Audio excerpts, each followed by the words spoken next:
Olá amigos do canal Estandarte da Liberdade, bem-vindos ao segundo vídeo dessa série de A História da Igreja no Brasil, chamada Brasil de Sião, onde cada semana a gente conhece um pouco mais sobre a história da igreja, do início e o desenvolvimento da igreja em cada estado do Brasil e no Distrito Federal.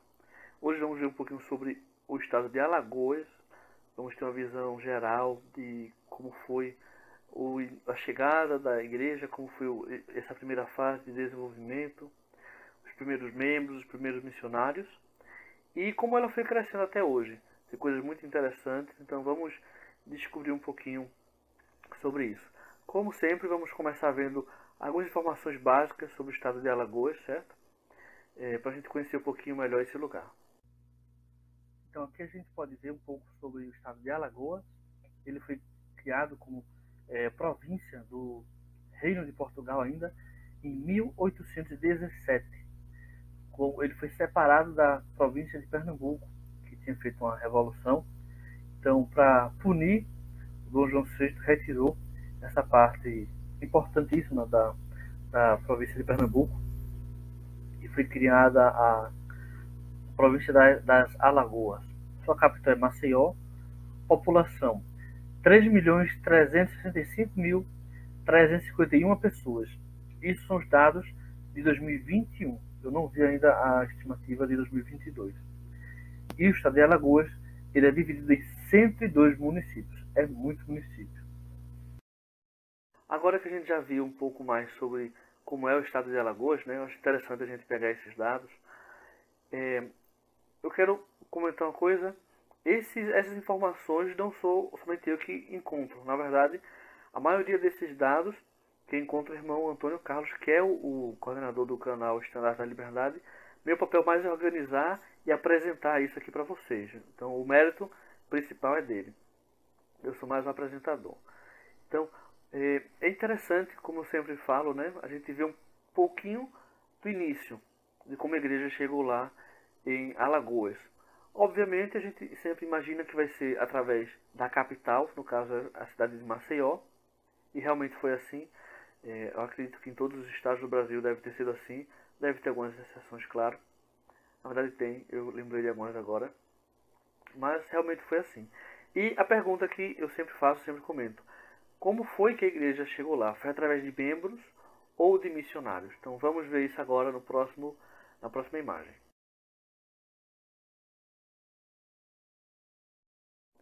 E uma coisa interessante que a gente observa sobre o ramo, a construção do ramo em Maceió, que primeiro foram batizadas algumas pessoas, os missionários ensinaram algumas famílias e pôde se organizar um ramo. Infelizmente esse ramo fechou, né, e passou, se não me engano, 5 anos ou algo perto disso, sem ter uma liderança local da igreja. Era um ramo que dependia, era um grupo de membros que dependia do ramo Recife, porque já existia um ramo maior em Recife, né? Tinha já um distrito. Então, a partir daí é que tinha a autoridade para Maceió e também ficou um tempo sem missionários, né? Os missionários eram de Recife e iam, se não me engano, a cada 15 dias ou alguma coisa assim, para Maceió para visitar e ensinar as pessoas que estavam lá, né? Fortalecer os membros, etc. Então, vamos ver aqui um pouco dessa cronologia da criação do ramo Maceió e como ele se desenvolveu. Então, irmãos, eu vou ler agora para vocês um relato escrito pela irmã Maria Bethânia Tenório Sampaio. Ela é uma pioneira de Maceió, ela enviou um relato para o irmão Antônio Carlos. Eu vou ler na íntegra o relato que ela enviou, porque eu acho que tem muito valor. E eu prefiro usar as palavras dela mesmo, né? Aproveitei algumas informações para contextualizar algumas das coisas que eu já apresentei, que vou mencionar mais para frente também. Mas eu quero ler, porque a história dela é bastante interessante. Da irmã Maria Bethânia Tenório Sampaio. Ela diz: a igreja chegou em Maceió, Alagoas, em 1966. Para nossa família, a preparação para encontrá-la aconteceu antes, quando meu pai, Aldo de Amorim Tenório, leu sobre a colonização do oeste dos Estados Unidos. O livro Gigantes da Terra falava sobre missionários, mormons, e aquela informação ficou inquietando sua mente. Algum tempo depois foi noticiado na imprensa local a chegada dos missionários mórmons em Maceió. E vou fazer só um comentário com uma pausa. É interessante isso, né? Que a imprensa avisava da chegada dos missionários. Não só em Maceió, mas em muitas cidades do Brasil. Antes de chegarem membros, de chegarem missionários, a imprensa já falava sobre nós, né? Já falava de notícias da igreja, inclusive notícias de coisas que aconteciam nos Estados Unidos e em outras regiões do Brasil e do mundo, né? Só um comentáriozinho, vou voltar para o relato da irmã Maria Bethânia. Então ela fala sobre o pai, né? E que ele decidiu procurá-los, mas antes disso, eles bateram em nossa porta e essas já estavam abertas para eles. Meu pai, minha mãe, Virgínia Cabral de Oliveira, minha irmã, Maria Inês de Oliveira Tenório, meu irmão, Alexandre de Oliveira Tenório, foram batizados em 6 de junho de 1966 na praia de Jatiuca. Eu e os outros menores, André e Adriano, fomos nos batizados à medida que completávamos a idade. Soubemos pelos missionários que mais 2 famílias já tinham sido batizadas pela outra dupla que trabalhava na parte baixa da cidade, família do capitão Nilo Amorim e Sava Babino, e a família de José Newton Firman e Zoraide. As reuniões passaram a acontecer na nossa casa e na casa de capitão Nilo. A primeira casa alugada como capela foi na rua Oswaldo Sarmento, no bairro do Farol. Pertencíamos ao distrito de Recife. Íamos para lá para conferências e recebíamos a visita de líderes do distrito, dentre outros, Milton Soares, Moacir Soares, Orlando Lemos e suas respectivas esposas, Irene, Ivete e Sônia. Pertencíamos à missão brasileira. Nosso presidente era presidente Sister Ricken. Acho que nos visitaram 2 ou 3 vezes. Ele sempre repetia que ainda teríamos muitas estacas aqui. Em 1969, com dificuldades para batizar associadas à falta de liderança local, o ramo de Maceió fechou. No entanto, ficou acordado que receberíamos missionários de Recife quinzenalmente. Em 72, minha irmã, que fazia a universidade em Recife, conversou com o Elder Nagata, um missionário, sobre a possibilidade de ele intervir junto ao presidente da atual missão, presidente atual da missão, sobre a reabertura do nosso ramo. Foi pedido que eu, com 14 anos, minha irmã, com 18 anos, saíssemos às ruas para convidar pessoas que seriam ensinadas quando os missionários chegassem nas visitas quinzenais. E assim fizemos. O presidente Salik, da Missão Brasil Rio de Janeiro, reabriu o ramo de Maceió em 1975. Os missionários foram morar em nossa casa. As reuniões eram feitas lá. Então, um pequeno grupo de mais ou menos 20 pessoas. Com o passar do tempo, vimos os milagres do crescimento da igreja acontecerem assim. Criação do distrito, da primeira estaca, da Missão Brasil Maceió e agora o anúncio do nosso templo em 2022. Uma trajetória emocionante. Realmente, essa história é emocionante, né? Vejam como a fé, a perseverança dos membros. Eu mencionei aqui o relato da irmã Maria Bethânia Tenório Sampaio, mas como ela, houveram outros pioneiros também de grande valor, que levaram adiante essa obra, inclusive fazendo eles mesmos uma obra missionária, né? Indo nas ruas, pregando o evangelho, encontrando pesquisadores para os missionários. Uma coisa parecida aconteceu com os santos do Acre. Quem não viu o vídeo da semana passada, procure aí no canal, e com certeza o YouTube deve oferecer para vocês, mostrar para vocês esse vídeo, que também é uma história de muita perseverança dos membros lá do Acre. E vejam como progrediu a igreja em Maceió, né? Desde aquelas primeiras famílias até ter um templo, que ainda terão. Então, é muito interessante a gente ver essa história e como acontece o progresso. Então, as fotos que eu vou compartilhar com vocês são essas daqui. Essa primeira é a primeira casa alugada, onde se realizaram as reuniões da igreja lá em Maceió. Antes era feito em casas, né? Como a gente viu no relato da irmã. E aí esse foi o primeiro imóvel da igreja mesmo, né? Alugado. Aqui uma conferência com o presidente da missão brasileira. Nessa época havia pouquíssimas missões no Brasil, se não me engano, só havia 3. E essa era a missão brasileira do Norte, né? Aqui temos uma visita dos líderes do distrito Recife, porque o ramo Maceió pertencia ao distrito Recife, então de vez em quando a presidência desse distrito visitava o ramo Maceió, assim como outros ramos e outras capitais do Nordeste. Essa foto aqui é de reuniões na casa da família Tenório. E aqui tem algumas fotos de batismo na praia de Jatiuca. Veja que praia bonita, né? Maceió é conhecido por essas praias belíssimas. E eu acho que esses pioneiros tiveram esse privilégio de ser batizados aí nesse lugar tão magnífico. Essa foto aqui é da família Santos. Se não me engano, é de 66. E os missionários que estão aí são Elder Hall, Elder Eric Ott e colocar o nome de Elder Miguel, mas eu não acredito que seja Miguel, deve ser forma portuguesada, o nome Miguel. Aqui é uma foto da família Santos. Essa aqui é uma foto na frente daquela casa, né? Que tem sido alugada para as reuniões da igreja. Aqui a família dos irmãos Aldo Tenório e Paulo Santos. O que era Elder Miguel de Terra era o presidente do ramo na época. Esse diploma de construtor aqui, vocês podem ver que ele era entregue aos membros que serviam, que colaboravam na construção das capelas, porque os membros nessa época, né, tinham que doar dinheiro e tempo e serviço para que as capelas fossem construídas. Então, afinal, dava esse reconhecimento aos membros.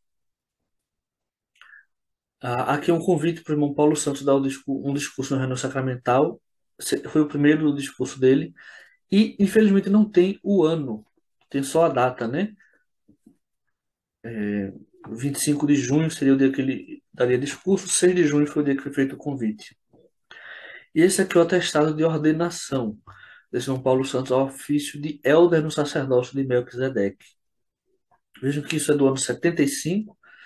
Nessa época, existia já a Missão Brasil Rio de Janeiro, não tinha Missão Recife ainda, né? É interessante ver a evolução das missões, né?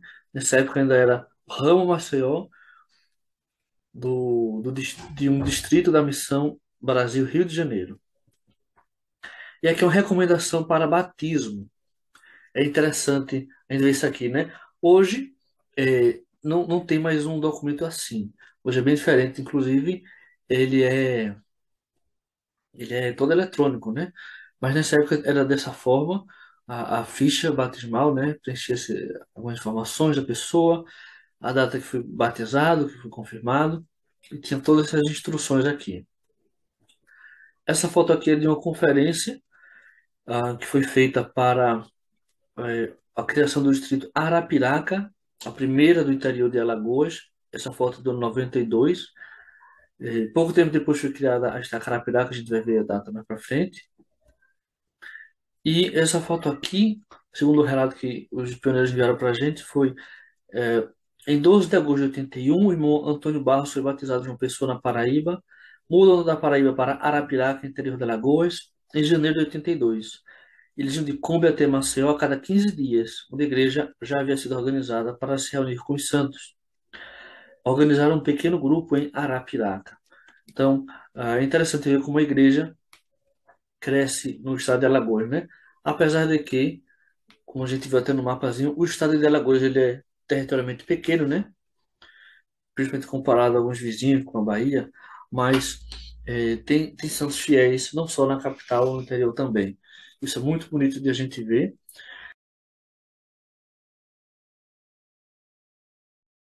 Eu mostrei também aqui para vocês a data da criação da Estaca Maceió, que foi em janeiro de 82. E vejam que quando foi organizado o Distrito Maceió, em 80, em agosto de 80, demorou um ano e meio, mais ou menos, né? De agosto de 82, o ano 81 inteiro, e em janeiro de 82 já foi organizado a Estaca, já foi organizada a Estaca Maceió. Então, como é que um distrito foi criado e 2 anos depois já virou uma estaca? Porque o crescimento foi muito grande, muito forte. Claro que isso se deve à fé e à perseverança dos membros locais, mas tem um fator também muito importante que permitiu que esses membros se estabelecessem aí, que outras pessoas se batizassem e pudessem progredir no Evangelho, que foi em 1978, 2 anos antes da criação do distrito Maceió, foi a revelação sobre o sacerdócio. estendendo as bênçãos do sacerdócio a todos os membros dignos, independente da cor da pele, de sua origem étnico-racial, da sua ascendência. Então esse foi um fator não só importante em Maceió, foi importante no Brasil todo, de modo especial no Nordeste, né? Mas eu quero só destacar isso, né? Quantas pessoas passaram a ter mais oportunidade de crescer e conhecer o Evangelho graças a essa revelação. Por isso é importante a gente lembrar que a igreja é uma igreja de revelação, que somos guiados por um profeta. Aqui vocês têm uma cronologia da criação das outras estacas de Alagoas. A gente já viu que a primeira estaca foi no ano 82, a estaca Maceió.